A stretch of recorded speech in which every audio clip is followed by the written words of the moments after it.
네, 반갑습니다. 오늘 4월 26일 주일 설교 말씀은 로마서 4장 17절에서 25절, 로마서 4장 17절에서 25절 찾으셨으면 합독하시겠습니다.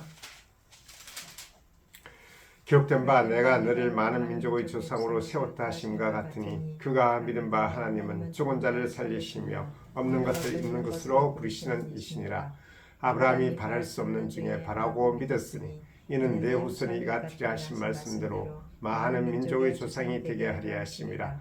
그가 백세나 되어 자기 몸이 죽은 것 같고 사라의 태가 죽은 것 같음을 알고도 믿음이 약하여지지 않고 믿음이 없어 하나님의 약속을 의심하지 않고 믿음으로 견고해져서 하나님께 영광을 돌리며 약속하신 것을 또한 능히 이루실 것을 확신하였으니 그러므로 그것이 그에게 의롭게 여겨졌느니라. 그에게 의롭게 졌다 기록된 것은 아브라함만 위하는 것이 아니요 의롭게 심을 받을 우리도 위함이니 곧 예수 우리 주를 죽은 자 가운데서 살리신 이를 믿는 자니라.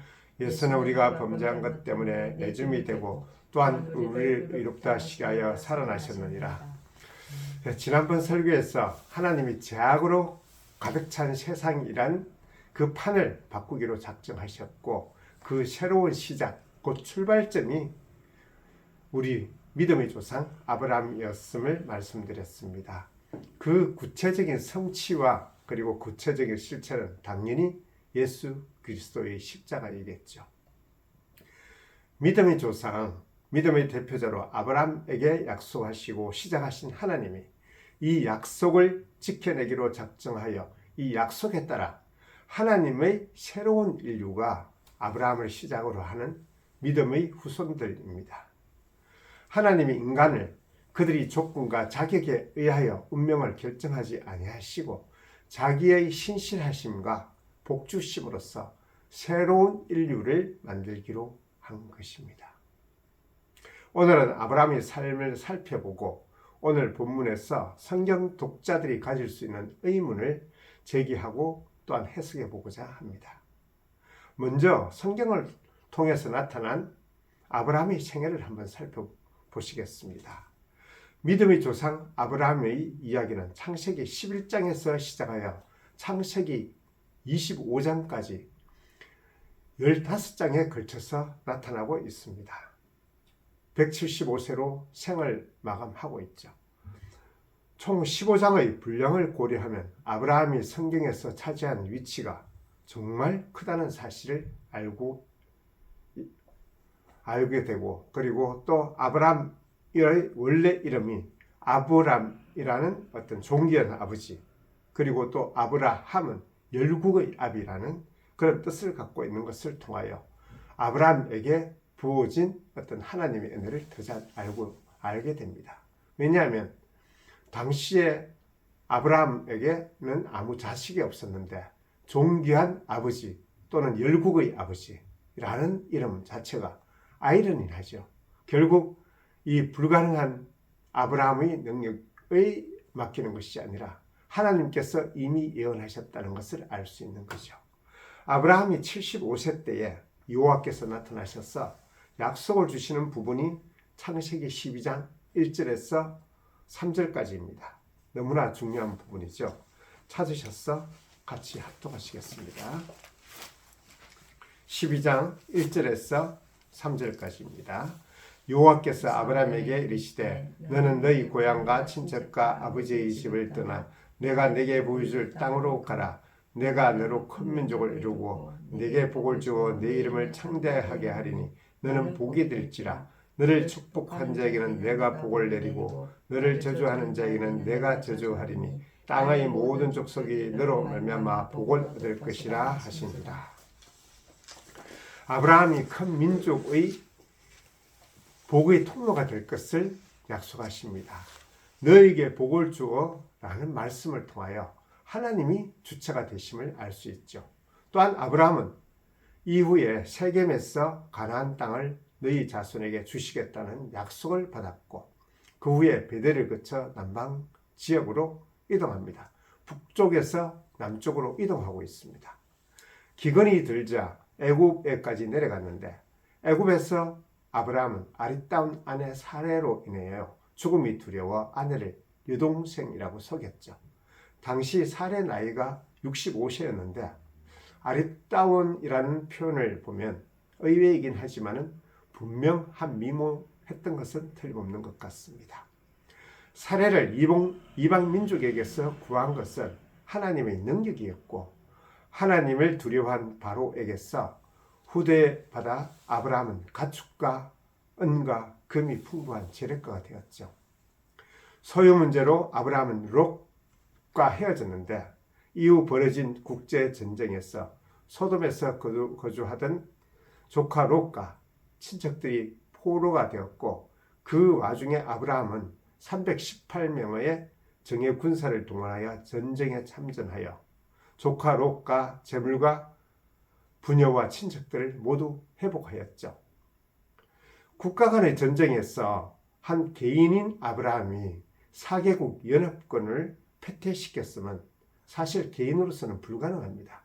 결국 그 뒤에는 하나님의 능력이 숨어 있었던 것을 우리가 알 수 있습니다.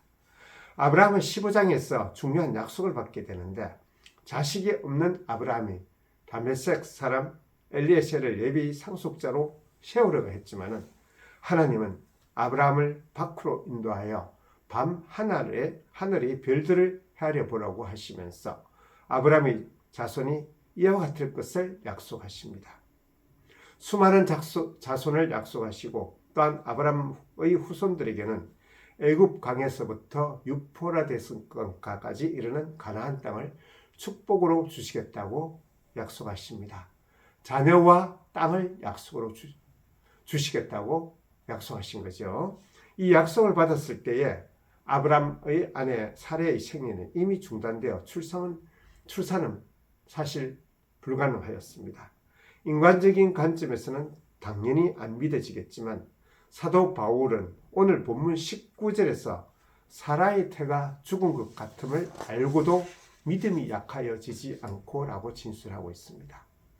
이제 아브라함의 후손은 여종 하갈이 몫이 되었고 85세의 아브라함은 사레의 재촉에 하갈과 동침을 하고 이스마엘을 얻게 됩니다. 그러나 이스마엘은 아브라함의 장자가 될 수 없었는데 이것은 하나님께서 이스마엘을 장자로 인정하지 않으셨기 때문입니다. 이스마엘은 하나님의 능력이 아니라 아브라함과 사레의 인간적인 방법과 계획에 의해서 태어났기 때문입니다. 그래서 아마 조금은 열받으신 것 같은 하나님이 13년 만에야 나타나셔서 99세가 된 아브라함에게 하나님 앞에서 완전하라라고 꾸짖으시면서 다시 한번 아브라함이 많은 민족의 아버지가 될 것을 약속하셨고 그의 이름을 열국의 아버지란 뜻의 아브라함으로 계명하셨습니다. 사레도 또한 열국의 어머니라는 사라로 계명합니다. 아직 성취되지 않은 역사를 이름으로 예언하신 것이죠. 소돔의 멸망 이후에 아브라함은 네게벨을 거쳐 그랄 평야에 거주하였는데 이번에도 사라를 여동생이라 거짓말을 하였죠. 이로 인하여 그랄 왕 아비멜렉이 사라를 후체로 데려가셨어요. 결국 믿음의 약속의 자녀를 잃어버릴 수 있는 그런 상태에서 이번에도 하나님이 사라를 아브라함에게로 돌려보내십니다. 약속대로 하나님은 사라의 태를 열어주셨고 그녀의 나이 90세에 아들을 낳게 되는데 그의 이름을 이삭으로 하죠.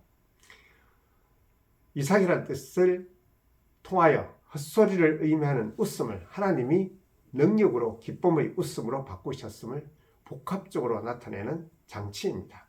오늘 본문의 17절 바랄 수 없는 중에 바라고 믿었던 일이 하나님의 능력으로 현실화된 것입니다. 모리아산 사건은 아브라함의 믿음의 하이라이트죠. 여호와께서 아브라함에게 독생자 이삭을 제물로 바치라고 명령하십니다. 아브라함은 그 하나님의 말씀에 대해서 어떠한 의구심과 질문도 하지 않았습니다. 아브라함을 열국의 아비라고 부르셨고 그 독생자가 어떻게 보면 그 약속의 자녀로서 그 약속을 잇는 하나의 단계인데 그 이삭을 바치라고 했었을 때에 보통 사람이라면 반드시 당연히 의구심을 가졌겠지만은 지금 아브라함은 긴 시간 속에서 하나님의 능력을 믿고 이삭을 하나님의 명령대로 하나님께 바치고 있는 중입니다. 당연히 아브라함은 이삭을 결박하여 변제물로 드리려고 하였죠. 그때 아브라함의 믿음을 확인하신 여호와께서 아브라함의 말대로 친히 준비한 어린 순양을 번제로 받으십니다. 여기서 하나님이 준비하신 여호와의 이레가 나오는 거죠.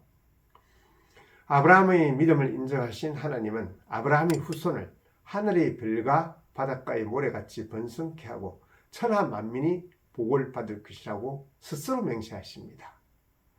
아브라함의 아내 사라는 127세의 나이로 죽음을 맞이하였고 아내를 사랑한 아브라함은 막벨라 굴을 은 400세겔에 구입하여 사라를 장사하죠. 이후 아브라함은 그두라를 후처로 맞아서 6명의 자식을 낳았고 이들은 아라비아 쪽의 선조가 됩니다. 아브라함이 175세로 생을 마감하고 아내 사라가 묻힌 막벨라 굴에 함께 장사됨으로써 아브라함의 스토리는 끝이 납니다.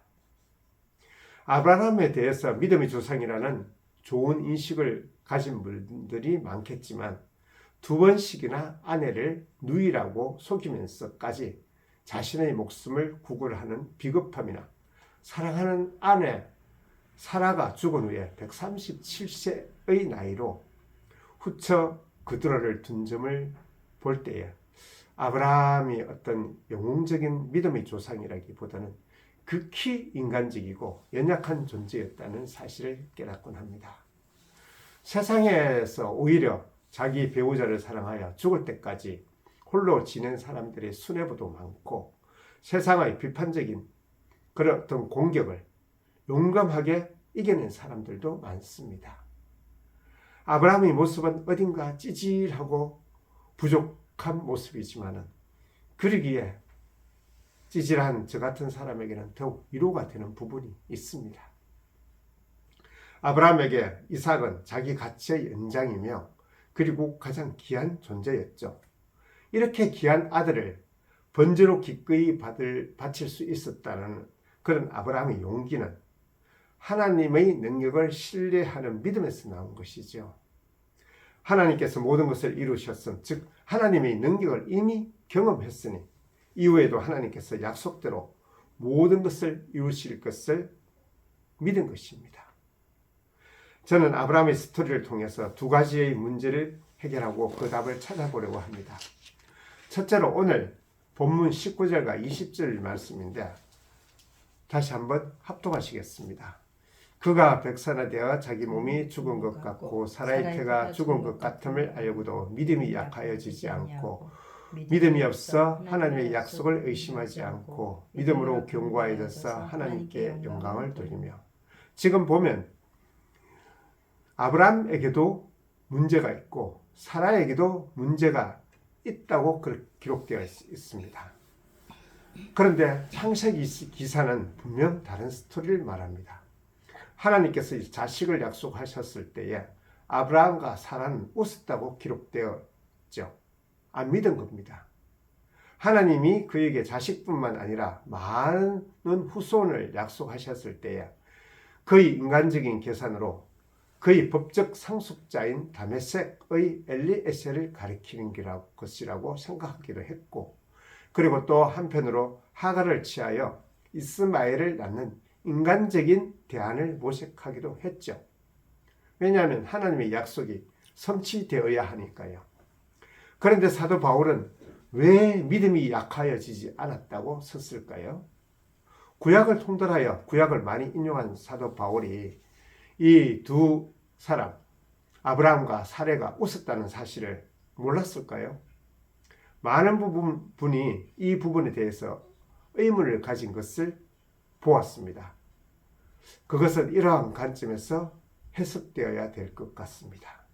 사도 바울은 아브라함과 사라의 이러한 의심을 크게 생각하지 않고 믿음이 없다고 생각하지 않고 사소한 것으로 여기는 것이죠.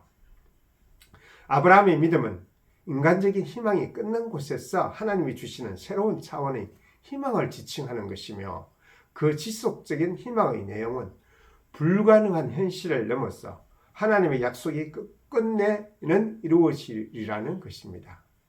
바울에 의하면 하나님이 의로 여긴 그 기준은 시간과 인과관계의 메인 믿음이 아니라 긴 인생 여정을 통하여 결국 갖게 되는 아브라함의 믿음이라고 봐야 될 것 같습니다. 이러한 믿음의 개념은 히브리서 11장 1절의 진술대로 바라는 것들이 실상이요 보지 못한 것들의 증거에 가깝습니다.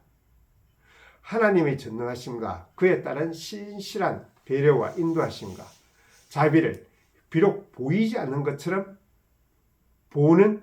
바라본 믿음인 것이죠. 보이지 않는 약속에 대하여 인간이라면 어떻게 의심하지 않고 낭망이나 조바심이 생기지 않을 수 있을까요? 저도 하나님의 약속에 대해서 가끔은 이루어질까라는 그런 의심이 들 때도 있습니다. 물론 로마서 8장 28절에 모든 것이 합력하여 선을 이루실 하나님은 확실히 믿습니다.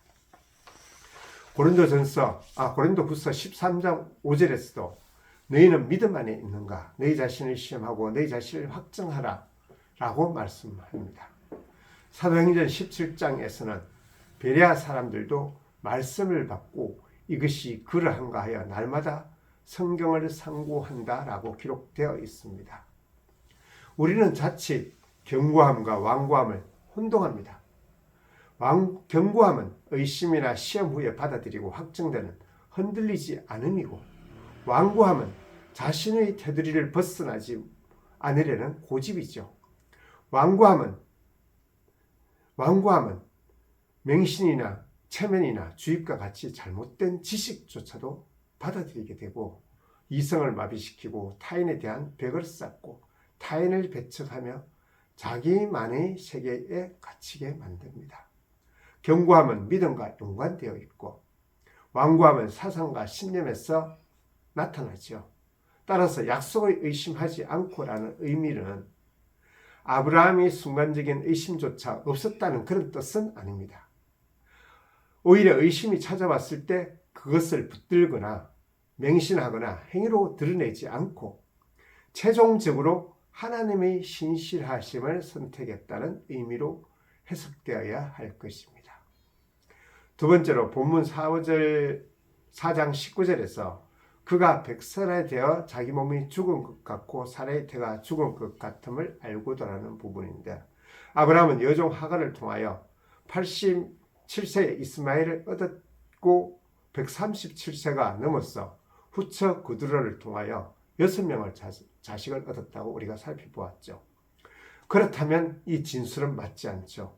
문제는 아브라함의 늙음이 아니라 사라의 태가 죽은 몸 상태이기 때문인데 아브라함이 이것을 몰랐을 리가 없습니다. 이 부분에 대해서 저도 오랫동안 고민해 봤지만 명확한 답을 찾지는 못했습니다. 다만 아브라함과 사라의 관계가 그리스도와 교회의 관계와 비슷하다는 생각을 해봤습니다. 불임의 사라에게 하나님의 역사가 주어진다면 생명을 잉태하는 것 같이 죄인과 세리와 창녀가 모인 불임의 교회에 하나님의 은혜로 그리스도의 씨가 주어진다면 놀랍게도 참 생명이 잉태하는 모습이 오버랩되는 것을 봅니다. 즉 아브라함의 씨에 하나님의 은혜가 더해져서 불임의 사라에게 생명의 잉태가 이루어진 것이죠. 물론 제 개인적인 관점이니 또 우리 성도님들도 많이 고민하시고 또 그리고 많이 상고해 보십시오. 믿음의 고민은 놀랍게도 우리 신앙인들에게는 생명의 양식이 되죠. 최소한 생명의 간식은 될 것입니다. 오늘 본문을 통하여 믿음의 조상 아브라함을 살펴보았습니다. 지난 설교에서도 아브라함처럼 믿음을 가지지 않은 것이 아니라는 것을 말씀드렸습니다. 믿음은 하나님의 일하심에 대해 나오는 우리의 반응임을 말씀드렸습니다. 그러나 하나님의 약속과 일하심은 보이는 것으로 즉각적으로 나타나는 것이 아니라 보이지 않게 엄밀히 나타나고 긴 시간 안에서 이루어지기 때문에 연약한 우리는 때로 의심하고 때로 낭망하며 조급하게 하나님을 원망하기도 하고 서운해하기도 합니다. 그러나 이것이 맞습니다. 우리가 확신하지 못하기 때문에 더욱 더 말씀과 기도로 인내하고 기다리며 때로는 눈물로써 씨를 뿌릴 때에 하나님은 반드시 그 약속을 이루시며 기쁨으로 거두게 하실 것을 믿습니다. 이것이 소망이며 약속이죠. 그때에 우리에게 이루어진 결과를 보며 우리가 계획하고 원하는 것보다 더 풍성하게 주심을 감사하며 하나님이 살아계심을 확정하고 확신하게 되는 것. 이것이 바로 우리 기독교의 믿음입니다. 삶 속에서 흔들리는 것이 당연합니다. 많이 의심하시고 많이 고민하시고 때로 하나님을 원망하십시오. 그러나 우리에게 주어진 어려움과 고난 중에서도 하나님의 뜻과 계획이 분명히 담겨 있음을 여러분은 믿으셔야 합니다. 사랑하는 성도님들, 모두가 그리스도 예수의 오심과 죽으심과 부활의 승리를 알고 확신하는 가운데 믿음의 조상 아브라함처럼 삼위 하나님의 크신 사랑과 축복을 이웃들에게 나눠주시고 전하시는 축복의 통로가 되시기를 진정으로 축원하고 축원합니다. 기도하시겠습니다. 사랑이 많으신 하나님 아버지 참 감사드립니다. 우리가 비록 하나님의 자녀로서 이 땅의 삶을 살아가더라도 육신의 연약함으로 말미암아 때로 넘어지고 때로 낭망하며 주님을 원망하기도 합니다. 그러나 우리보다 앞서 행하시는 주님이 아브라함을 믿음의 조상으로 만드신 것 같이 우리 또한 주님의 자녀로 만들어 가시며 예수님이 걸어가시는 십자가의 길을 담대하게 걸으며 진리와 생명의 길을 알려주시고 가르쳐 주실 것을 믿습니다. 항상 우리와 함께 하시는 임마누엘의 하나님이심을 항상 믿습니다. 주님을 찾는 모든 성도님들에게 주님에 대한 지식을 허락하시고 주님의 평강 가운데서 하루하루 은혜의 삶을 허락하여 주옵소서. 우리 주 예수 그리스도의 이름으로 기도드렸습니다. 아멘.